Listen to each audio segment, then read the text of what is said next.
Monaco, well, you kind of Monaco'd. And now we head to Spain. Here are my thoughts after the Monaco Grand Prix and everything that you need to know going into this weekend's Formula One race in Spain, the Spanish Grand Prix in Barcelona. Welcome to Track Limits. Welcome back to ATYL Media. My name is John, the motorsports enthusiast. And yes, I know this is a Formula One show, but I went to the Indy 500 this weekend. I gotta rep the gear. I gotta rep the Italian team. Unfortunate ending for both cars. Either way, gotta rep. Now let's briefly highlight what happened at the Monaco GP. Number one, only 2 real overtakes the entire race. Yes, 2. Drivers were holding up the field to let their teammates, one, get ahead, but also have success within the pit strategy. McLaren and Williams, I'm looking at you. Number 3, Ferrari showed pace again. Number 4, Isaac Hadjar finished P6, his best finish in Formula One. Esteban Ocon finished P7. Liam Lawson finished in P8. And Lando Norris, not too surprising, won at Monaco, primarily because he was out front in turn 1. So the question is, what needs to happen with this race? Well, obviously, the mandatory 2-stop strategy didn't really change much. Some teams even forgot about that. Mercedes, I'm looking at you. And while, yes, it did add another element of strategy to the teams, it didn't really affect the end of the race and the results of the race like they were anticipating. So what needs to happen with this racetrack and the Monaco GP? Well, you could run it in reverse. You could run the cars backwards. You could do an inverse grid. You could even fill it up with water like somebody recommended. Either way, this race is on the hot seat. Now, in 2026, the new cars are going to be here. It's going to be smaller cars, not by a lot, but they are smaller cars. So who knows what's going to happen? But I want to know what your thoughts were on the Monaco GP, so let me know in the comments. Now, let's dive into the drivers' point standings. In P1, Oscar Piastri, 161 points. Right behind him in second is his teammate. After the win, he's only 3 points behind Oscar Piastri. That's Lando Norris. Max Verstappen in third with 136. George Russell in fourth with 99. Charles Leclerc, 79 points in P5. Lewis Hamilton now moves up to 6th, passing Kimi Antonelli with 63 points. Kimi Antonelli in 7th.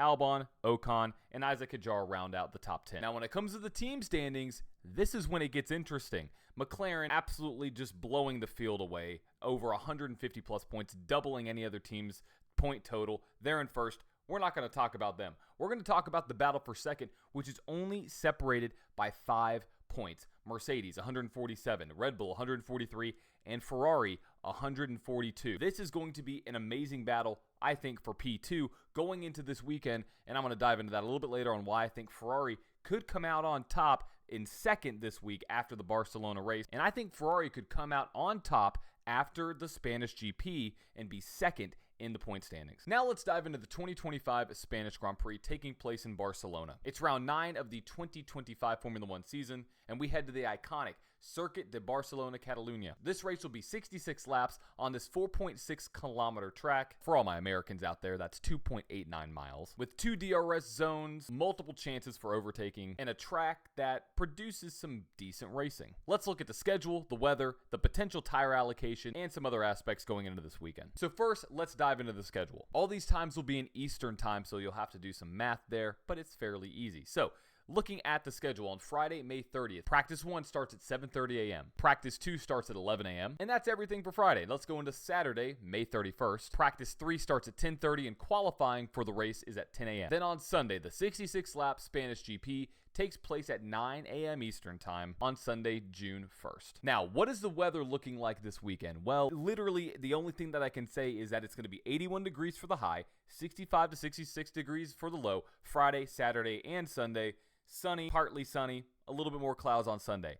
It's literally perfect conditions for racing this weekend. Now, there will be some grip changes depending on how much cloud cover there is, but the temperatures are exactly the same every single day, and so are the lows, so are the highs. So, very consistent weather for this weekend's racing. And what this will do is this will give you a great idea about who's actually going to be fast in the race based off of practices, because the variance in the weather is just not there. Also, before I forget, my Happy Hour Racing Happiest of Them All award, even though Monaco, I wasn't really happy because Leclerc came in second, I'm going to give this to Lando Norris. He finally got the win, even though he did win from the pole. It's Monaco, yada, yada. He still had to execute, still got the win, and he's going to be my Happy Hour Happiest of Them All winner this week, Mr. Lando Norris. And if you haven't already checked out Happy Hour Racing, go check them out.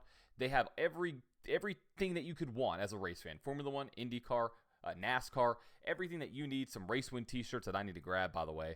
Hopefully they have a William Byron one. Either way, go check them out at Happy Hour Racing. Now let's talk about the circuit and the layout. Like I said before, this racetrack is 4.6 kilometers or 2.89 miles long. The race distance is 307 kilometers or 66 laps. The first race took place back in 1991, and one of the cool things about this track is that the front stretch is 1.1 kilometers long, which is one of the longest straights that we're going to see. And then when it comes to cornering, turn 3, turn 9, and turn 13 and 14 are going to be some high action corners that you do not want to miss. Also, turn 1 is going to be a big one as well with the DRS zone. Now let's talk about the 2 DRS zones in this race at this circuit. Let's talk about DRS zone 1. The detection point is 86 meters before turn 9, and the activation point is 40 meters after turn 9, which is the back straight. This enables a wild slipstream going into the hairpin corner in turn 10, which there will be passing in that corner for sure. DRS zone 2 actually takes place with the detection point being right at the safety car line right before the last corner. The activation point is just 57 meters after the last corner. Then you go into the 1.1 kilometer long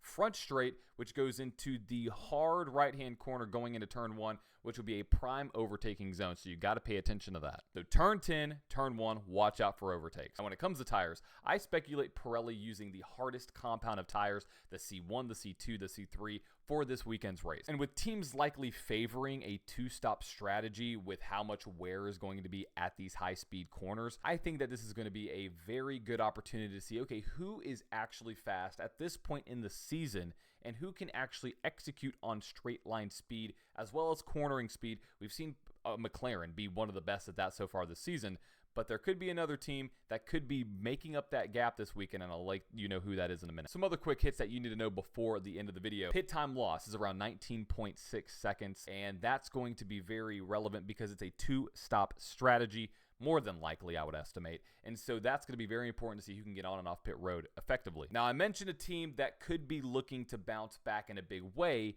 that could potentially make their way up to second in the constructor standings. That team could be Ferrari. There's been announcements that they could be unveiling a new front wing, and there's going to be hope that this new front wing will close the gap between them and McLaren. I mean, we've seen what Ferrari was able to do in Imola. We saw what Ferrari was able to do in Monaco, kind of. I mean, can't really do a lot there. Either way, this new front wing hopefully will make up the difference to pass McLaren and hopefully get Ferrari back on top. At least that's what they want. A couple of other teams to keep in mind. You got to look at Mercedes. We're going back to somewhat of a traditional track. Can Mercedes bounce back and have that consistency? I think they can. And the third thing is, what about McLaren? Can McLaren keep up this pace? I don't see them slowing down. I really don't see them slowing down. So I think Oscar Piastri can get back on track and actually potentially get another win this season to further and expand that point gap that Lando Norris narrowed down this past weekend. So I want to know, who is your pick for this weekend's Spanish GP? As of right now, I cannot discount McLaren to the expense of other teams having upgrades. I really don't know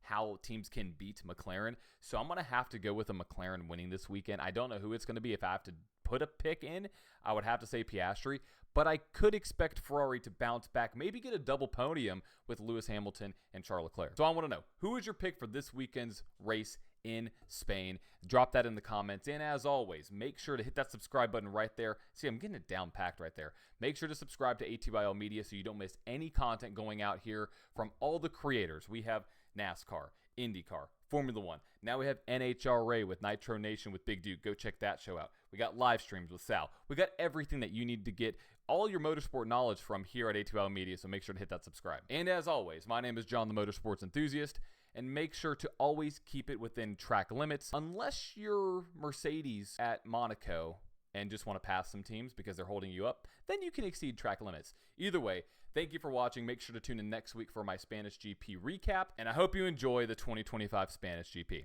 Ciao.